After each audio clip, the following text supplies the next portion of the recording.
not call it prompt. But in chat GPT, if you will write it, it will be a prompt. Why prompt? Because prompt means that user input on which you want some novel text or novel output. Okay. So the world of AI LLMs, like a prompt refers to a specific instruction. It means you are actually providing an instruction to that AI model or question given to the model to guide its response. So actually you are fine tuning that response that you are going to get from your GPT model. It provides context and sets the direction for what you want LLM to do. Okay. So that's why there is a concept of chain of prompting. It means whatever you asked in first prompt, it will also take care of that. Okay. Like first you ask something, then second thing, then third thing. Then you will see that if you will ask something related to first prompt, then also it can answer you properly.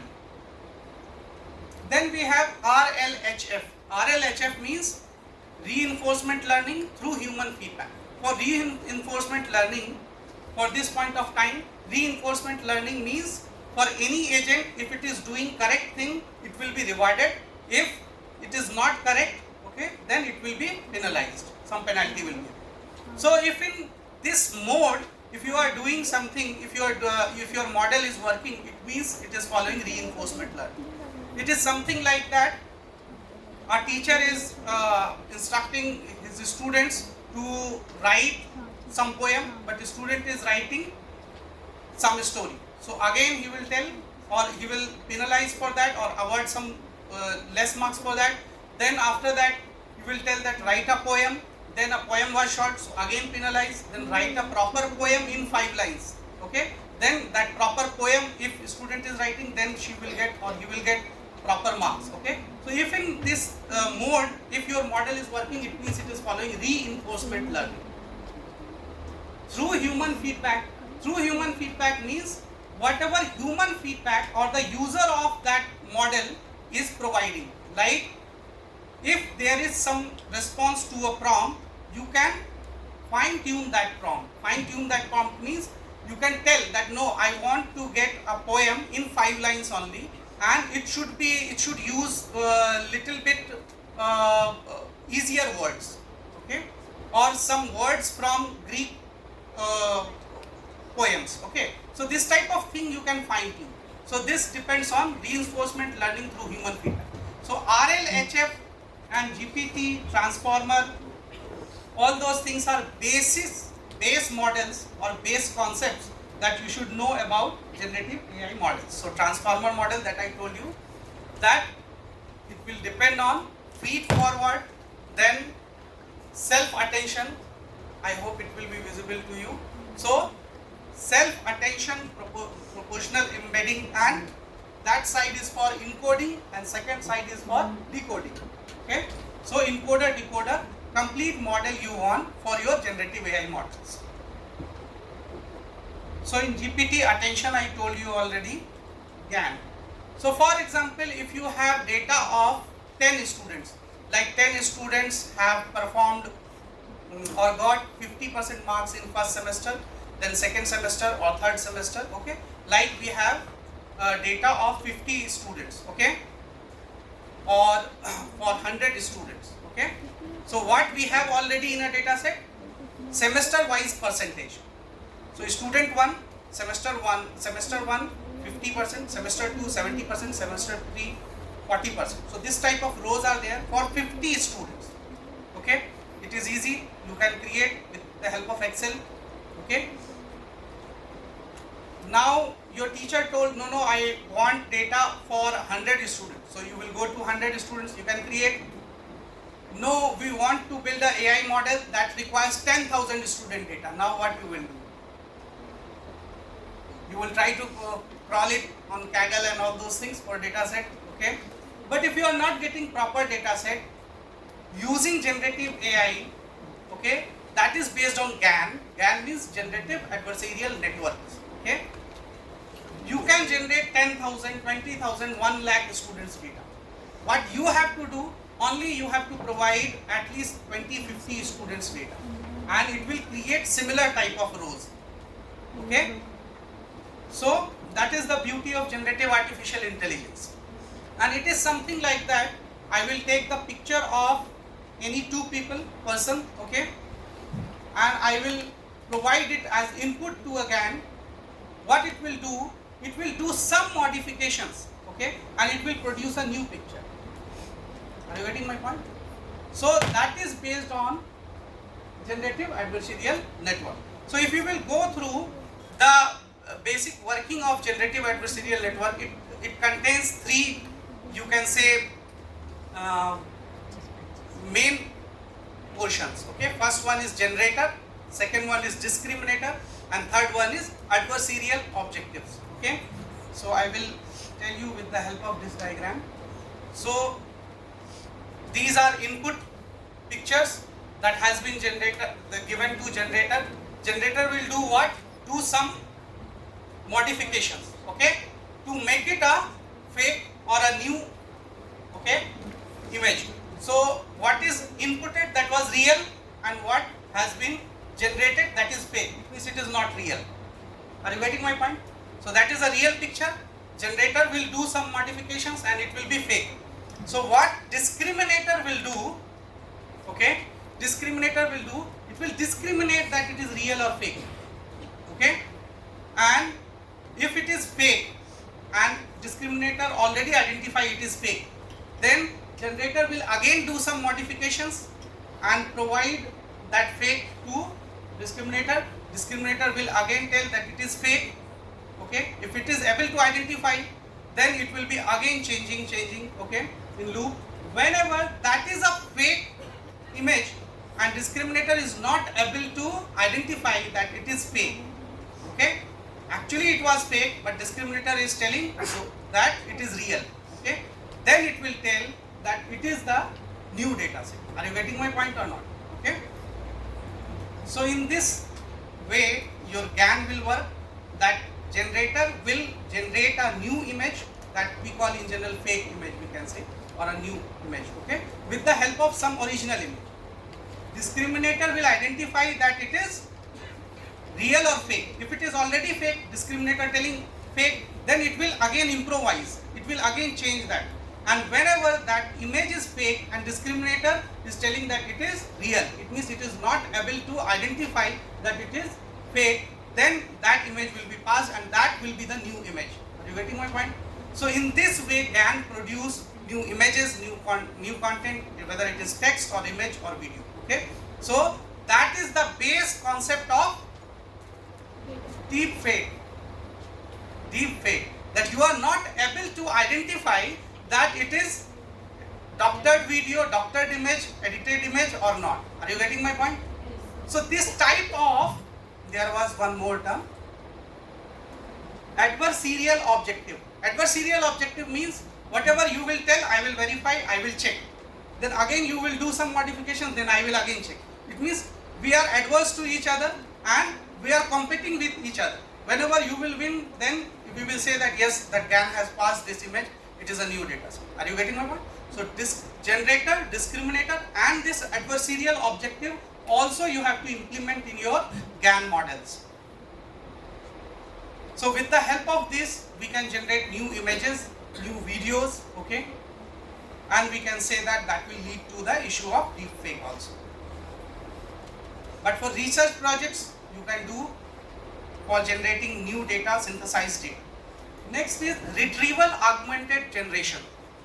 After I think 6 months or 8 months, after 6 months or 8 months of launching ChatGPT, this term came into research especially, or in industry also, that ChatGPT is producing some content, whether it is text, image, poem, at that time it was not image, so poem and all those things, okay. But if I want to get some input on the basis of my personal PDF, I have a PDF, I want some conversational chat, or I want to get summarized that PDF data, okay, but that PDF is not available on internet, it has not been trained for ChatGPT, that is my personal PDF or my company's PDF, okay. So now I want to interact with that. So retrieval augmented generation means whatever you will ask to your generative AI based application, first it will check in your personal database. It means like your PDF that you have provided. If it is there, then it's fine. It will provide you output on the basis of that. If it is not there, then it will go through its pre-trained data. Are you getting my point? So that is the base concept of conversational chatbots. Okay.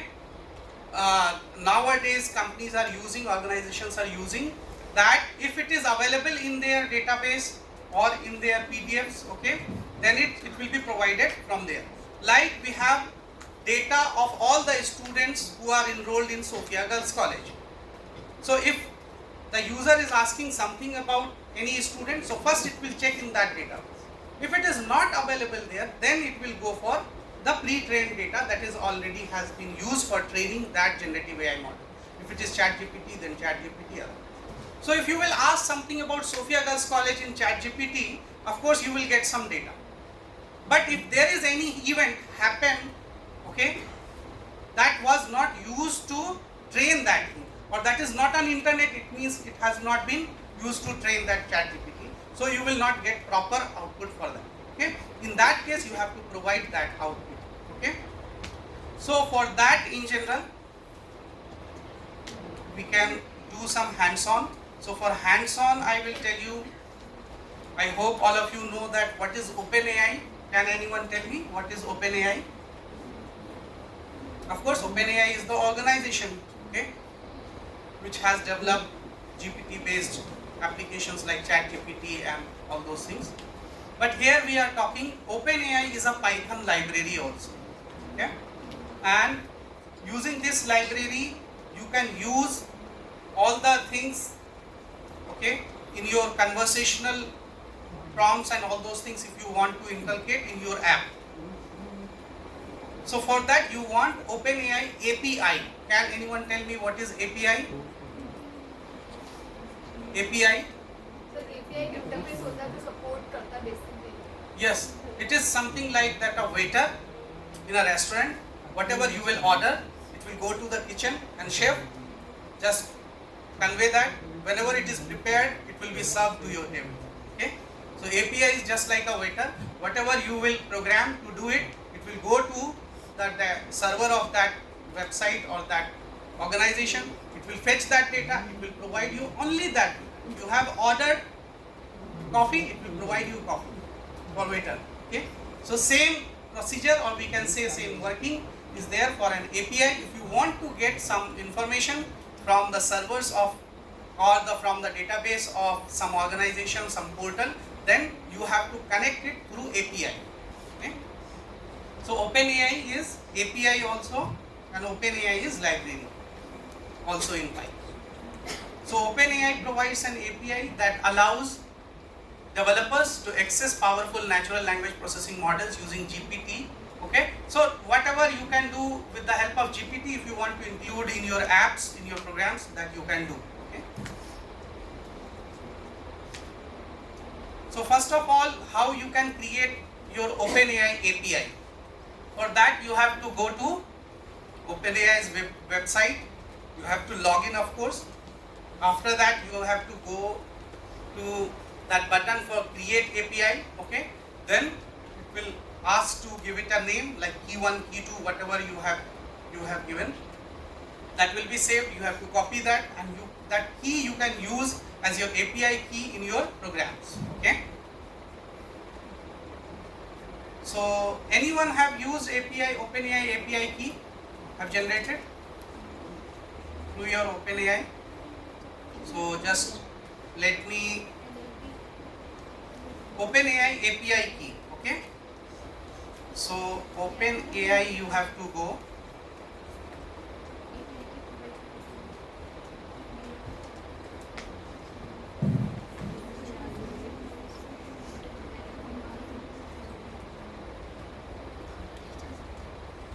I hope all of you can see this is the website of openai.com. It's so simple. Okay. In that you have to log in first.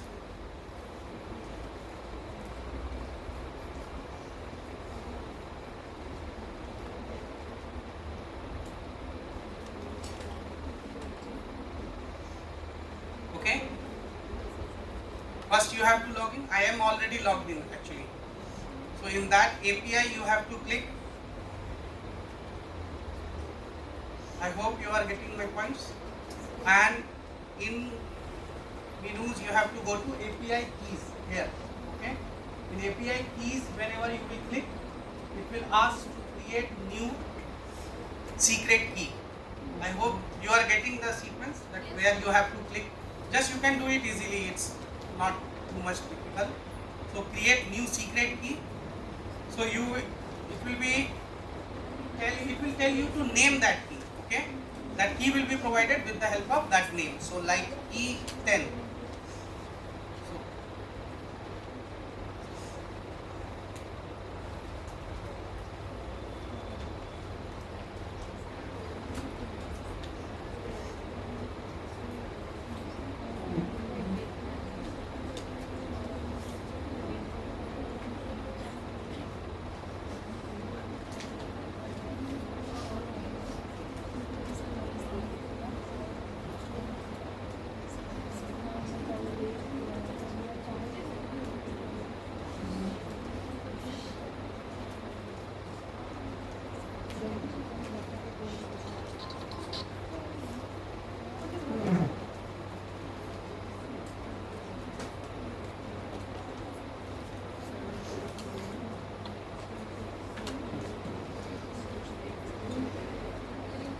So key 10 will be generated.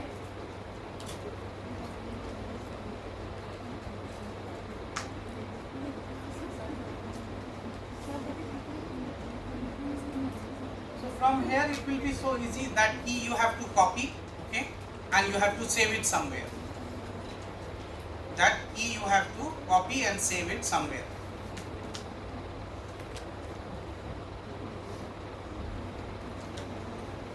So in this way you can create your OpenAI API key, but there is some restriction regarding billing like $5 and all those things. After exhausting $5 it will ask to pay you.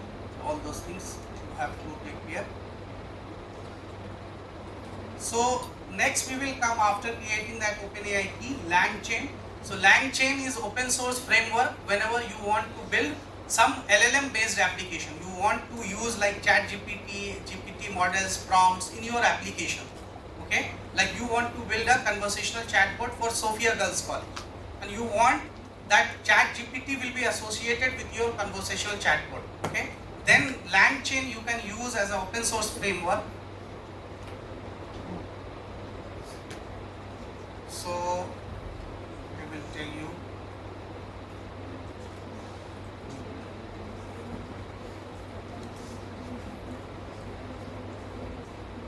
So for LangChain, what you have to do first? You have to go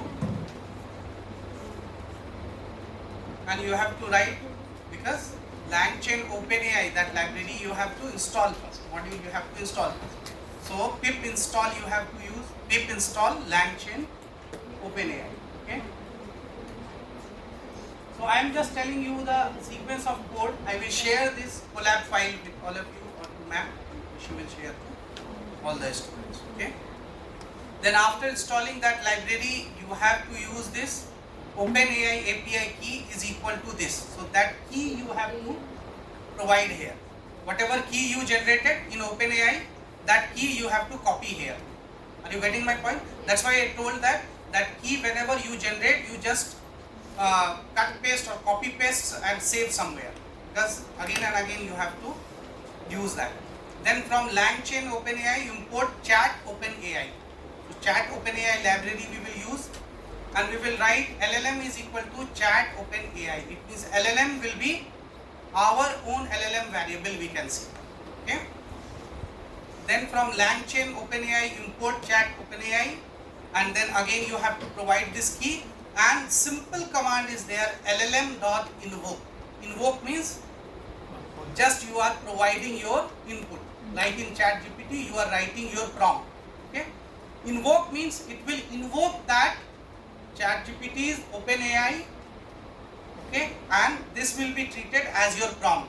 How can LangSmith help with testing, or whatever you want, like write a poem in 10 lines and all those things. Whatever you will write, that will be your prompt. Okay.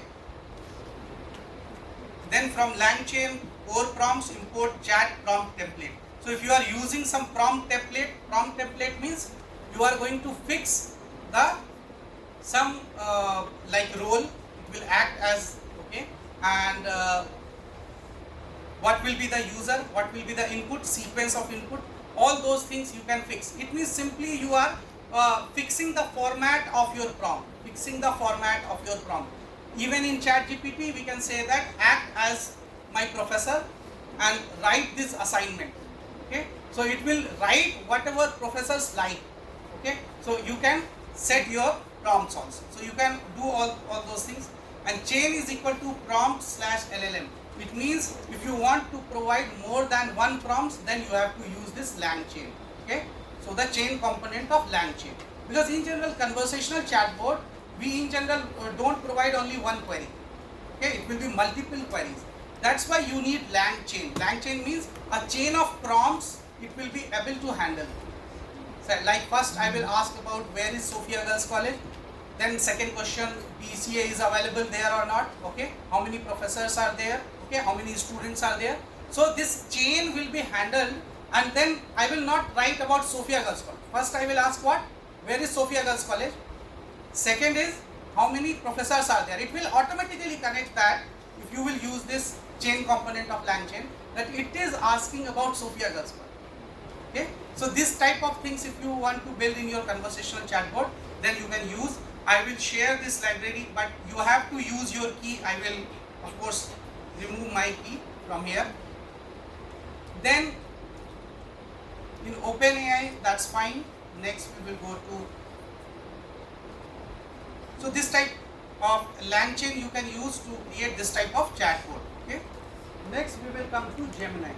So how many of you have used Gemini? Okay. It is a BART based Google's LLM. Okay.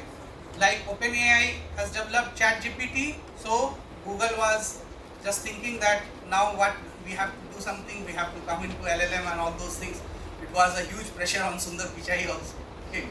So somehow they launched this thing Gemini. Even if you will compare, then it may be possible that you will not like the content generated. Okay, sometimes you will feel that ChatGPT is better, sometimes you will feel that Gemini is better. Okay, so that may be. So Gemini is a family of again multi-modal large language model. ChatGPT or GPT 3.5 was a text-based language model. It is a multi-modal. It means images also it can handle. Okay. So developed by of course Google's DeepMind, or Google we can say, can communication and generate human-like text in a response with wide range of questions. That's so obvious. We will not go through all those basic details of ChatGPT. Prompts related to PDF uploaded to Gemini. So now the question is that you have some personal PDF and you want to get some query or prompts. Okay, you want to get some output based on the prompts that are related to your PDF. Then what you have to do? That PDF you have to upload, okay, to your generative AI application like ChatGPT or Gemini Pro. So in ChatGPT you have to pay, but in Gemini Pro it is free. So that's why I have used this Gemini to provide some. So I will go to my Gemini account.